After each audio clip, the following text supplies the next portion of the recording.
Hello friends, welcome to Bright Vision Academy. और आज का हमारा एक बहुत इंपॉर्टेंट टॉपिक है जिसका नाम है cost indifference point. Guys, ये टॉपिक आता है मार्जिनल कॉस्टिंग में। आइए शुरू करते हैं। कॉस्ट इन डिफरेंस पॉइंट क्या होता है और हम इसे कैसे कैलकुलेट करते हैं और इसकी हमें आवश्यकता क्यों पड़ती है। चलिए गाइस, मेरे साथ साथ लिखेंगे पहला पॉइंट। ठीक है जी, तो हम कहते हैं कॉस्ट इन डिफरेंस पॉइंट क्या है, ये हमें जानना है। तो गाइस देखेंगे ध्यान से, इट रेफर्स टू, पहले लिखेंगे उसके बाद एक्सप्लेनेशन होगा। It refers to that level of activity. क्या लिखा हमने? It refers to that level of activity at which, it refers to that level of activity at which the total cost और total cost से हमारा क्या मतलब होता है guys? Fixed cost plus variable cost of the two. हमने लिखा it refers to that level of activity at which the total cost, that is fixed cost plus variable cost of the two alternatives is the same. ठीक है guys, it refers to that level of activity at which the total cost, fixed cost plus variable cost of the two alternative is the same. ठीक है, अभी समझना नहीं है guys, सिर्फ लिखना है। अभी समझाएंगे कि ये होता क्या है। Point number 2, management is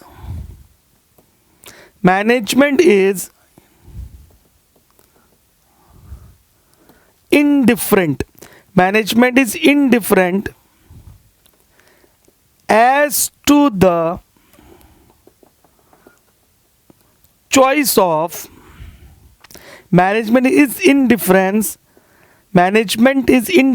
as to the choice out of two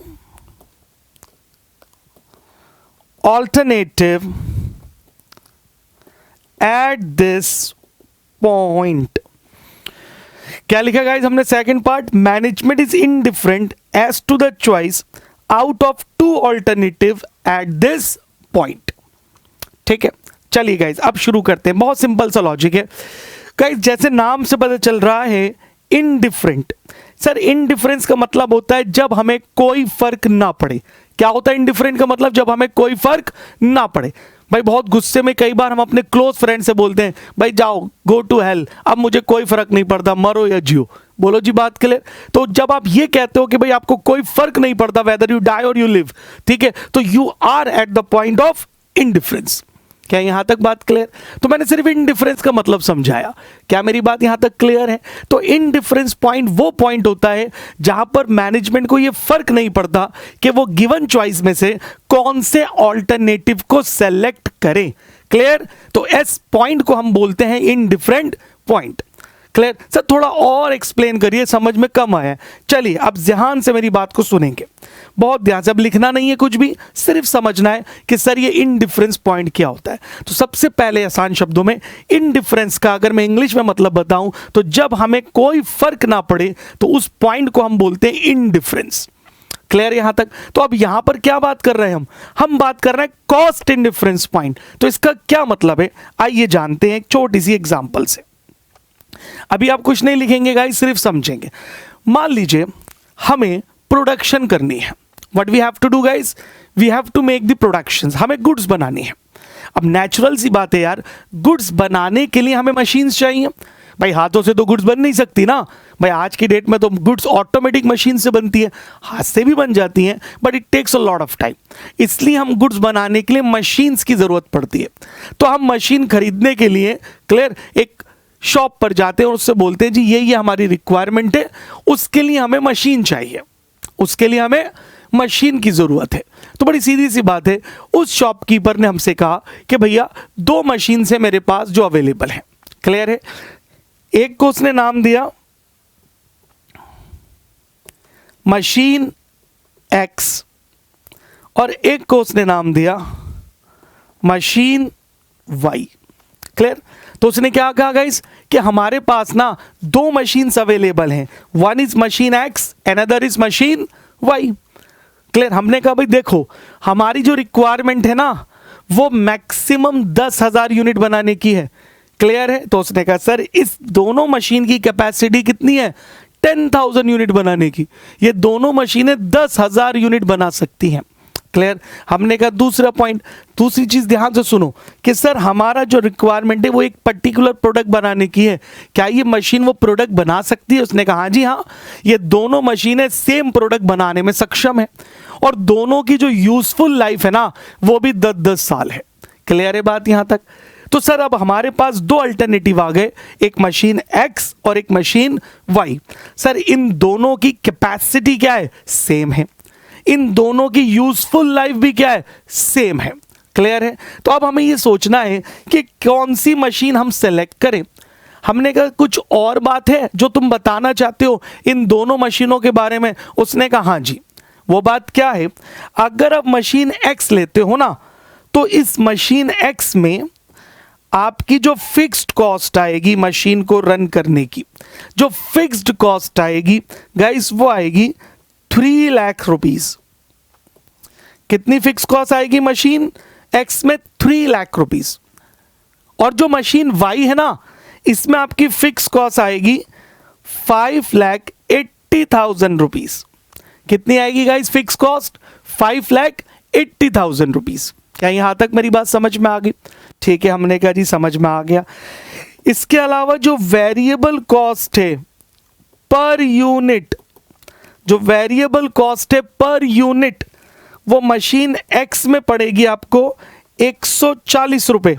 मतलब 1 यूनिट अगर आप मशीन एक्स से बनाओगे तो आपकी वेरिएबल कॉस्ट 140 रुपए आएगी और अगर आप वही 1 यूनिट मशीन वाई से बनाओगे तो आपकी वेरिएबल कॉस्ट 70 रुपए आएगी। बोलो जी बात क्लियर है? तो ये 2 मशीनों की खास बात है। तो these are called operating cost. अब सर अब तो उसने हमें बड़ी डिलीमा में डाल दिया, बड़ी परेशानी में डाल दिया। अगर वो बोलता फिक्स कॉस्ट के आधार पे मैं डिसीजन लूं तो मैं बोलूंगा सर मशीन एक्स बेटर है भाई, इसमें फिक्स कॉस्ट 3 लाख आ रही है, वाई में कितनी आ रही है? 580। बट प्रॉब्लम ये आ गई कि जो मशीन एक्स है ना उसकी वेरिएबल कॉस्ट पर यूनिट 140 पड़ेगी, जबकि मशीन वाई की वेरिएबल कॉस्ट पर यूनिट केवल 70 रुपए, उसका जस्ट हाफ। क्लियर? तो अब हम एक दिक्कत में आ गए कि हमें कौन सी मशीन लेनी चाहिए। क्लियर? कि हम मशीन एक्स लें या हम मशीन वाई लें। क्या यहां तक मेरी बात समझ में आ गई? अब मैनेजमेंट के साथ आप भी खड़े थे तो मैनेजमेंट आपको बोला हाँ जी आप आ जाओ, आप कॉस्ट अकाउंटेंट हो। आपने कहा हाँ मैं हूं भाई, क्वालिफाइड हूं, ये देखिए क्लियर मेरा रिजल्ट भी है। तो हमने कहा आ जाओ। हम इस समस्या में फंस चुके हैं, हम इस समस्या में फंस चुके हैं कि अगर हम मशीन एक्स लेते हैं तो फिक्स कॉस्ट तो कम है लेकिन वेरिएबल कॉस्ट बहुत ज्यादा आ रही है इसकी। पर अगर हम मशीन वाई लेते हैं तो इसकी फिक्स कॉस्ट को ज्यादा है लेकिन वेरिएबल कॉस्ट कम है। तो अब आप हमें इस बात का उत्तर दो कि इन दोनों में से हमें कौन सी मशीन सेलेक्ट करनी चाहिए जो कि हमारी कॉस्ट को क्या कर सके? मिनिमाइज कर सके। So being a cost accountant आपका काम कॉस्ट रिडक्शन है, कॉस्ट मिनिमाइजेशन है। क्या यहां तक मेरी बात समझ में आ गई? कम ऑन एवरीबॉडी। ठीक है, अब गाइस ये हम इस दुविधा में पड़ गए कि कौन सी मशीन हमारे लिए इंपॉर्टेंट है, कौन सी मशीन हमारे लिए लेस इंपॉर्टेंट है। मतलब हम ये डिसीजन किस आधार पर लेंगे? On the basis of cost. Clear? तो गाइस सबसे पहला काम, इसमें ध्यान से सुनना मेरी बात, सबसे पहला काम हम इसमें यह पता करते हैं कि सर इन दोनों मशीनों से ना मुझे यूनिट बनानी है। क्या बनानी है? यूनिट। क्या मेरी बात यहां तक क्लियर है? तो हम सबसे पहले यह जानना चाहते हैं कि हम कितनी यूनिट प्रोड्यूस करें, हम कितनी यूनिट प्रोड्यूस करें कि उतनी यूनिट बनाने पर इन दोनों मशीनों की ये टोटल कॉस्ट क्या आ जाए? सेम आ जाए। बोलो जी बात क्लियर। तो इस प्रश्न को उत्तर देने के लिए कि मशीन एक्स बेटर है या मशीन वाई बेटर है गाइस, मुझे सबसे पहले यह जानना पड़ेगा कि कितनी यूनिट बनाने पर, कितनी यूनिट प्रोड्यूस करने पर इन दोनों मशीनों की टोटल कॉस्ट क्या आ जाती है, सेम आ जाती है। क्लियर। तो अगर दोनों मशीनों की टोटल कॉस्ट सेम आ जाएगी तो पहले तो मैं इन डिफरेंस पॉइंट पे पहुंच जाऊंगा कि सर इतनी यूनिट पर आप कोई सी भी मशीन ले सकते हो। क्या यहां तक मेरा पॉइंट समझ में आ गया? क्लियर। तो इसीलिए in order to select the machine हमें सबसे पहले यह पता करना पड़ता है कि वो मशीन कितनी यूनिट बनाने पर हमें इंडिफरेंस पॉइंट दे रही है। और जब हम इंडिफरेंस पॉइंट निकाल लेते हैं उसके बाद हमारे लिए सिलेक्शन आसान हो जाता है कि out of the given choice कौन सी मशीन हमें सिलेक्ट करनी चाहिए। क्या यहां तक मेरी बात क्लियर है सब लोगों को? तो guys that is the reason why indifference point is to be calculated. ठीक है, आइए अब जो आपने लिखा थोड़ा सा उसके बारे में मैं बता दूं। आपने लिखा है guys it refers to that level of activity.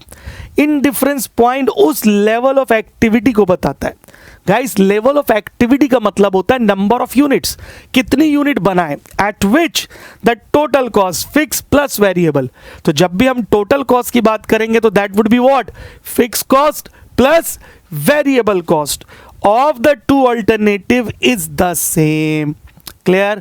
तो कॉस्ट इंडिफरेंस पॉइंट वो पॉइंट है जिस पर टोटल कॉस्ट दो अलग अलग ऑल्टरनेटिव की क्या आती है, सेम आती है। तो जब तक मुझे इंडिफरेंस पॉइंट नहीं पता होगा ना, मेरे लिए ये बताना बहुत मुश्किल हो जाएगा कि out of the given choice which machine is better. Clear है। तो guys that is the reason why indifference point निकाला जाता है। तो अब आप समझ चुके हो कि इंडिफरेंस पॉइंट का मतलब होता है वो नंबर ऑफ यूनिट्स जिनको प्रोड्यूस करने पर मशीन एक्स की टोटल कॉस्ट इक्वल आ जाती है मशीन वाई की टोटल कॉस्ट के। क्लियर। और जब दोनों मशीनों की टोटल कॉस्ट सेम आएगी, फिक्स प्लस वेरिएबल, तो इससे क्या फर्क पड़ता है कि हम मशीन एक्स सेलेक्ट करें या हम मशीन वाई सेलेक्ट करें।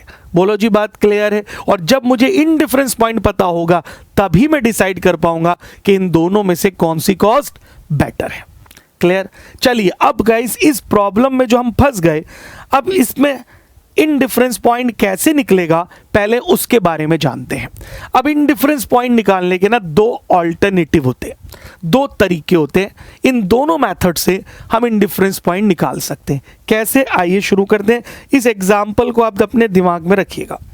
So this is the example जिससे हम क्वेश्चन को सॉर्ट आउट करेंगे।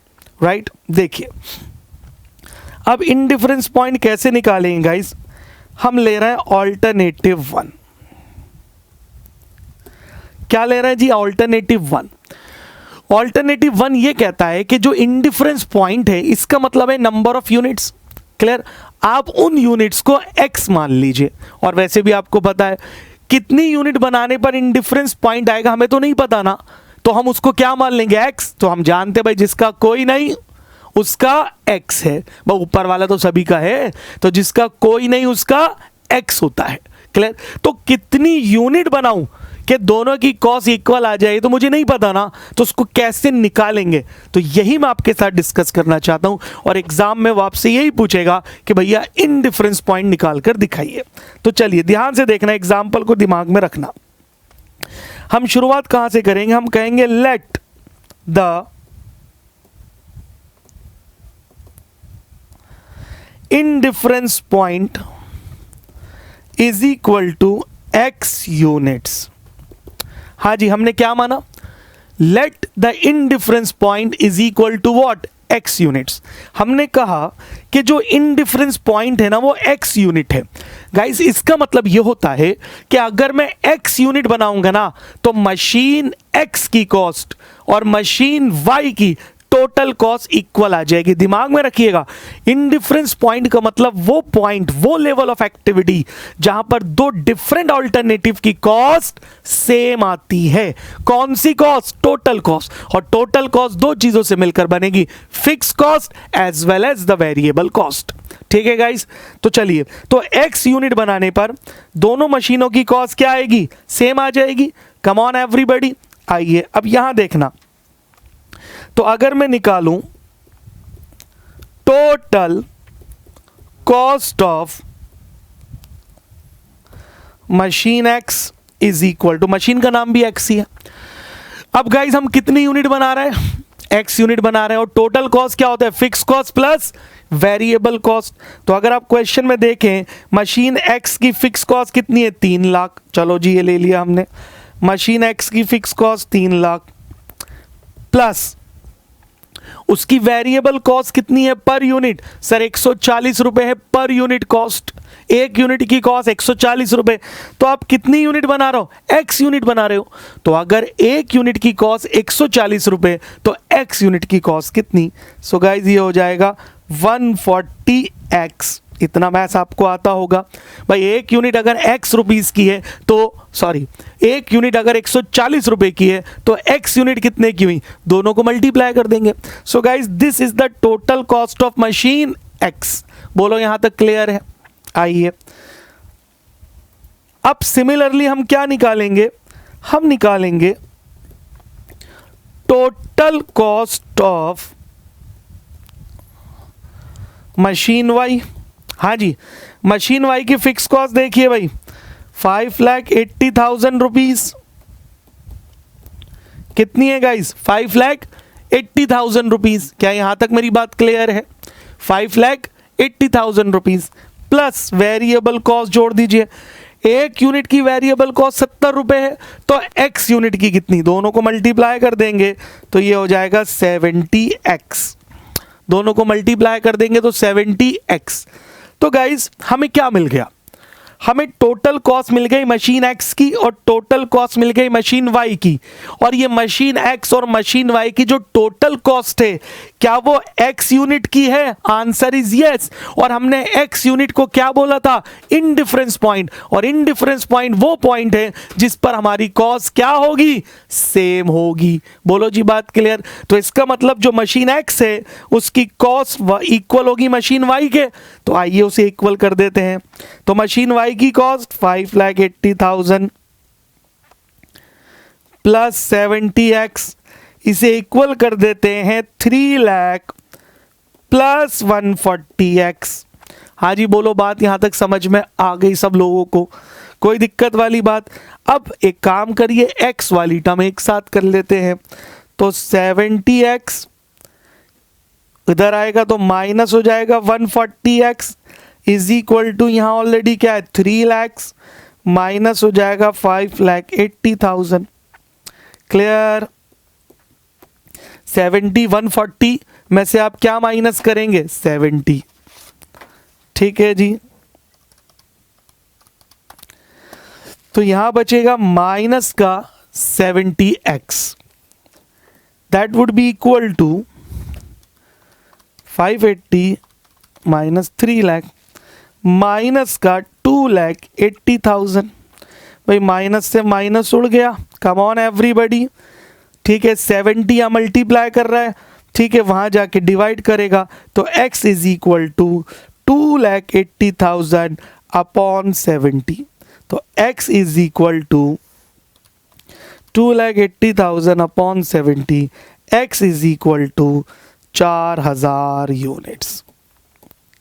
कम ऑन एवरीबॉडी, x कितना आ गया हमारे पास, 4,000 यूनिट्स। तो गाइस 4,000 यूनिट बनाने पर हमारी कॉस्ट क्या आएगी, दोनों मशीन की सेम आएगी। तो इन 4,000 यूनिट को हम बोलेंगे इनडिफरेंस पॉइंट। तो अगर आप समझे फिर से, तो इनडिफरेंस पॉइंट वो लेवल ऑफ आउटपुट था, क्लियर है, वो लेवल ऑफ एक्टिविटी था जिस पर दो अल्टरनेटिव की टोटल कॉस्ट क्या आएगी, सेम आएगी। क्या यहां तक मेरी बात क्लियर है। तो मैंने इनडिफरेंस पॉइंट कैसे निकाला, बोलिए समझ में आया या नहीं आया। सर यहां से निकाला, क्लियर, अल्टरनेटिव 1। अब अगर इसी बात को आप थोड़ा सा समझो तो मैंने करा क्या है, सर हमने 2,80,000 को डिवाइड करा है 70 से। अब सर ये 2,80,000 कहां से आया, सर ये फिक्स कॉस्ट का डिफरेंस है। और ये 70 कहां से आया, सर ये वेरिएबल कॉस्ट का डिफरेंस है। तो अगर मैं इसको आसान शब्दों में बोलूं तो गाइस ऑल्टरनेटिव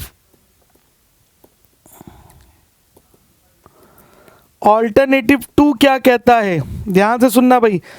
तो एक छोटा सा फॉर्मूला बन जाता है cost indifference point is equal to, आपने फिक्स कॉस्ट का डिफरेंस लिया, आपने किसका डिफरेंस लिया, come on everybody, variable cost का। और गाइस क्या मैं डिफरेंस को चेंज बोल सकता हूं? तो cost indifference point is also equal to change in fixed cost, change in fixed cost divided by change in variable cost per unit. सावधान, वेरिएबल कॉस्ट हमेशा कैसे लेंगे हम? पर यूनिट में। तो अगर मैं चेंज इन फिक्स कॉस्ट को किससे डिवाइड कर दूं? Change in variable cost per unit से, तो भी मुझे क्या मिल जाएगा? In difference point. क्या यहां तक कॉन्सेप्ट समझ में आया? तो अब प्रश्न ये उठता है, सर चलो ये तो समझ में आ गया कि भाई अगर हम 4000 यूनिट बनाते हैं, अगर हम 4000 यूनिट बनाते हैं तो आप चाहे मशीन X लो चाहे आप मशीन Y लो, उससे कोई फर्क नहीं पड़ना, क्योंकि दोनों पर हमारी कॉस्ट क्या आएगी? सेम आएगी। अब ये एक समस्या को जन्म देता है। किसको जन्म देता है? समस्या को। वो ये कि क्या हम हमेशा 4000 यूनिट ही बनाएंगे? मान लो कभी 4000 से ज्यादा बनानी पड़ी या कभी 4000 से कम बनानी पड़ी, तो सर उस केस में क्या होगा? क्या मेरी बात यहां तक क्लियर है? तो ध्यान से मेरी बात को सुनना। तो अगर हम 4000 से ज्यादा यूनिट बना रहे हैं, क्लियर है? अगर हम 4000 से ज्यादा यूनिट बना रहे हैं तो क्या होगा? और अगर 4000 से कम यूनिट बना रहे हैं तो फिर कौन सी मशीन लेंगे? क्योंकि 4000 यूनिट पर तो हमें ये डिसाइड कर लिया कि आप मशीन X लो या मशीन Y लो, उससे कोई फर्क नहीं पड़ता। क्लियर? तो आइए अब जरा अपनी चर्चा को आगे बढ़ाते हैं। मान लेते हैं हम 4000 से ज्यादा यूनिट बना रहे हैं, तो उस केस में क्या होगा? अब ज्यादा मतलब आप कुछ भी ले सकते हो, 5000, 6000, 7000, वटेवर। आइए हम उसको बोलते हैं रेंज। मान लो अगर मेरी रेंज होती है ऑफ 5000 यूनिट्स, हाँ जी, अगर मैं 5000 यूनिट बनाऊं, अगर मैं 5000 यूनिट बनाऊं तो उस केस में क्या होगा? ध्यान से सुनना भाई। ये है मशीन X, कम ऑन, और ये है मशीन Y। तो सबसे पहले मैं दोनों मशीनों की फिक्स कॉस्ट लेता हूं। ठीक है भाई, हमें पता है सर मशीन X की फिक्स कॉस्ट कितनी है? 3 लाख रुपए। मशीन Y की फिक्स कॉस्ट कितनी है? 5,80,000 रुपए। क्लियर है? सर 5000 यूनिट बनाओ कि 50,000 बनाओ, फिक्स कॉस्ट का तो यूनिट से कोई संबंध नहीं होता भाई। फिक्स कॉस्ट तो दोनों लेवल पर क्या रहेगी? सेम रहेगी। चलिए अब अगर हम यहां से निकालते हैं वेरिएबल कॉस्ट। अब ध्यान से सुनना, मशीन X की वेरिएबल कॉस्ट कितनी है? सर एक यूनिट के 140 रुपए। तो 5000 यूनिट इंटू 140, 5000 इंटू 140, सर ये होता है 7 लाख रुपए। ठीक है भाई। और Y की कॉस्ट कितनी है गाइस? 70 रुपए। तो 5000 यूनिट इंटू 70, इसका आधा हो जाएगा। 5000 इंटू 70, 3,50,000 रुपए।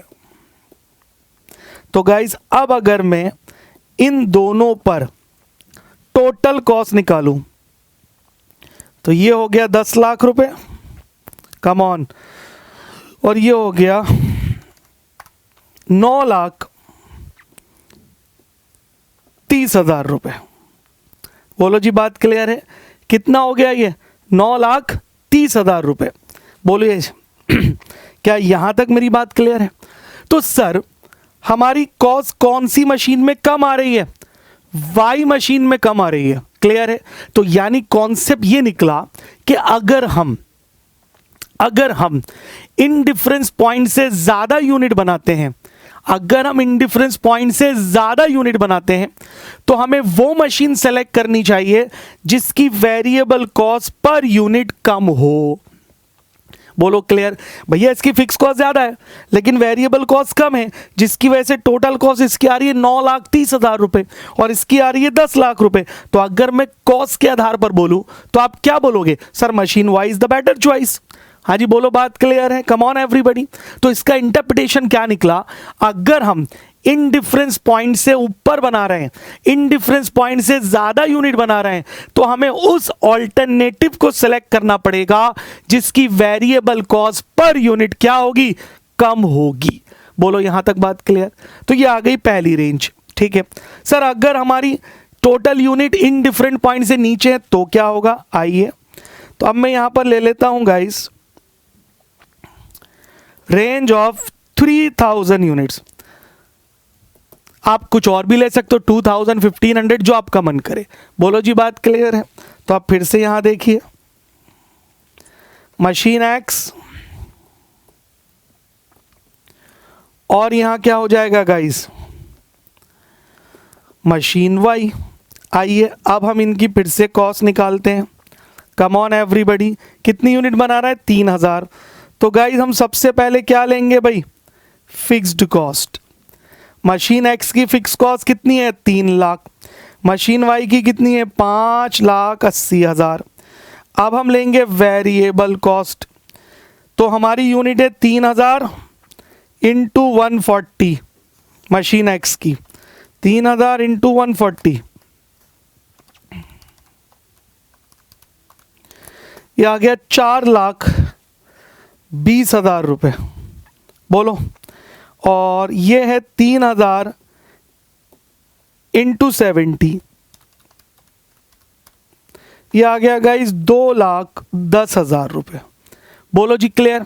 तो अगर मैं इन दोनों का टोटल करूं और आपसे पूछूं टोटल कॉस्ट, तो 4 और 3 7, 7,20,000 रुपये, और 5,80 प्लस 2,10, 7,90,000 रुपये। हाँ जी बोलो क्लियर? तो कौन सी मशीन बेस्ट है हमारे लिए? सर मशीन एक्स बेस्ट है, क्योंकि इसकी कॉस्ट क्या आ रही है? कम आ रही है। अब सर इसकी कॉस्ट कम क्यों आ रही है? क्योंकि इसकी फिक्स कॉस्ट कम है। तो यहां से एक और इंटरप्रिटेशन हुआ, क्या?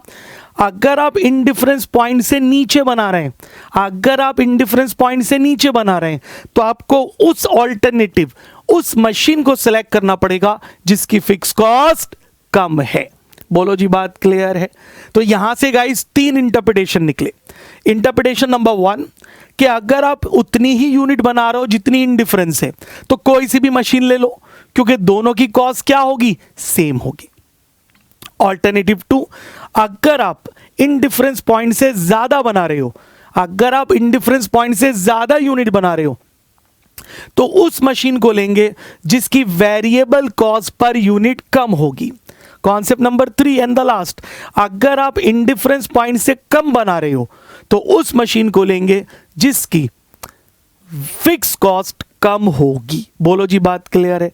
अब जो मैनेजमेंट ने हमसे पूछा था कि बताओ मशीन एक्स और मशीन वाई में से हम कौन सा सेलेक्ट करें, तो ये हमारा आंसर है। तो हम मैनेजमेंट से पहले ये पूछेंगे कि आप हमें बताओ आप कितनी यूनिट बनाने के बारे में सोच रहे हो, तो उसके आधार पर डिसीजन कर लिया जाएगा।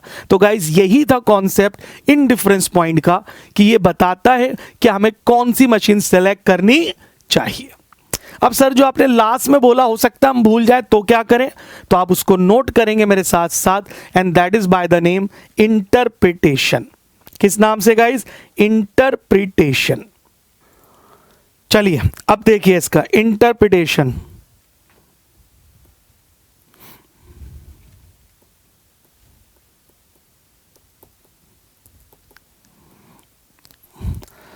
इसको आप ऐसे लिखेंगे गाइस, इंटरप्रिटेशन, INTERPRETATION, इंटरप्रिटेशन। सिर्फ 2 कॉलम, पहला कॉलम केस और दूसरा column which alternative to be used. क्या लिखा गाइस हमने? Case and which alternative to be used. ठीक है, तो चलिए अब इसमें आएगा हमारे पास case 1, at activity level below the indifference point। हाँ जी, क्या केस आएगा? An activity level below the indifference point, यानी अगर आप प्रोडक्शन कर रहे हो और वो जो प्रोडक्शन है, वो जो आप यूनिट बना रहे हो, वो इंडिफरेंस पॉइंट से कम है, वो इंडिफरेंस पॉइंट से कम है, तो उस केस में क्या होगा? आपको कौन सा अल्टरनेटिव चूज करना है? Alternative with lower fixed cost.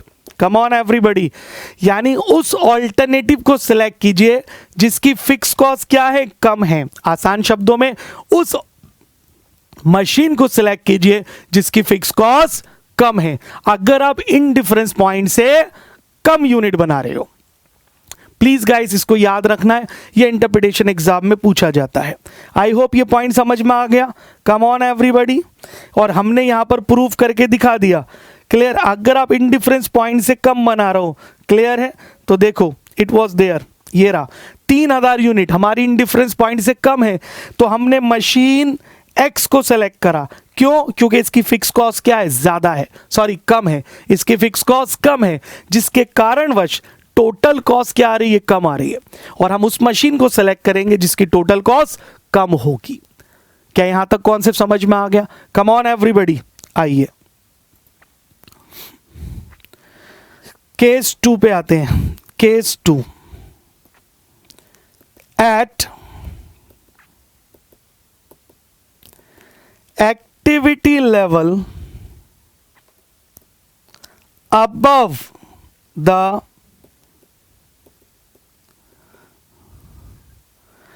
indifference point। हाँ जी गाइस, क्या लिखा है हमने लिखा है at activity level above the indifference point. बोलो जी, बात क्लियर है? अगर आप इतनी यूनिट बना रहे हो जो इंडिफरेंस पॉइंट से क्या है? ज्यादा है, तो उस केस में क्या होगा? उस केस में हम लेंगे alternative with lower variable cost. क्या लिखा हमने? Alternative with lower variable cost. अब आप उस मशीन को सिलेक्ट करोगे जिसकी वेरिएबल कॉस्ट कम होगी। देखिए, यही हमने प्रूफ करा। 5000 यूनिट अगर हम बनाते हैं और हमारा इंडिफरेंस कितना था? 4000 यूनिट, तो अगर हम इंडिफरेंस पॉइंट से ज्यादा बना रहे हैं तो हमने मशीन वाई को सिलेक्ट किया था, और मशीन वाई की वेरिएबल कॉस्ट कितनी थी? 70 रुपए। क्लियर? तो प्लीज याद रखना, अगर आप इंडिफरेंस पॉइंट से कम बना रहे हो तो उस मशीन को लेंगे जिसकी फिक्स कॉस्ट क्या होगी? कम होगी।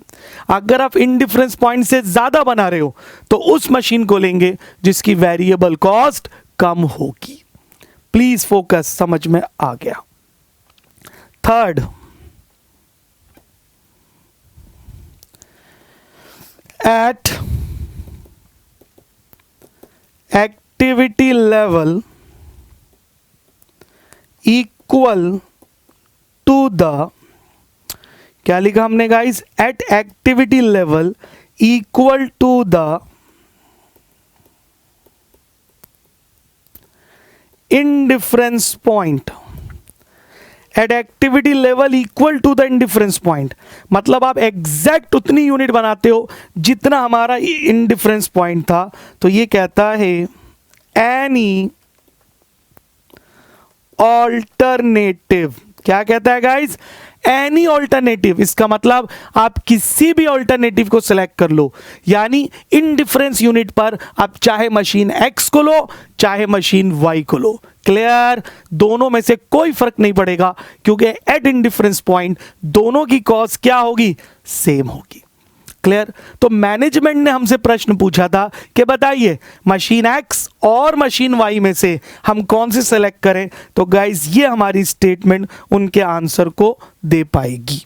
क्लियर? तो हम उनसे पूछेंगे कि भाई आप हमें बताओ आप कितनी यूनिट बनाना चाहते हो, क्योंकि 4000 यूनिट पे तो कोई सी भी मशीन ले लो, फर्क नहीं पड़ता। अगर आप 4 से ज्यादा बनाओगे तो आपको कौन सी मशीन लेनी है, और 4 से कम बनाओगे कौन सी मशीन लेनी है, ये हमने इंटरप्रेट करके बता दिया। बोलो जी, बात क्लियर? अब मैनेजमेंट के ऊपर है कि वो क्या करे। बोलो जी, बात क्लियर है? तो इस पूरे कॉन्सेप्ट को गाइस हम बोलते हैं कॉस्ट इंडिफरेंस पॉइंट। तो आई होप आपको समझ में आ गया होगा। तो हमने बताया इंडिफरेंस पॉइंट क्या होता है, फिर सेकंड पॉइंट में हमने सीखा इंडिफरेंस पॉइंट कैसे कैलकुलेट करते हैं, 2 अल्टरनेटिव होते हैं। फिर तीसरे में हमने सीखा कि इंडिफरेंस पॉइंट का इंटरप्रिटेशन क्या होता है, उसकी रेंज कैसे निकाली जाती है। I hope you guys understand that. तो यहां पर आकर हमारा ये कॉन्सेप्ट पूरा हो जाता है जिसका नाम है कॉस्ट इंडिफरेंस पॉइंट।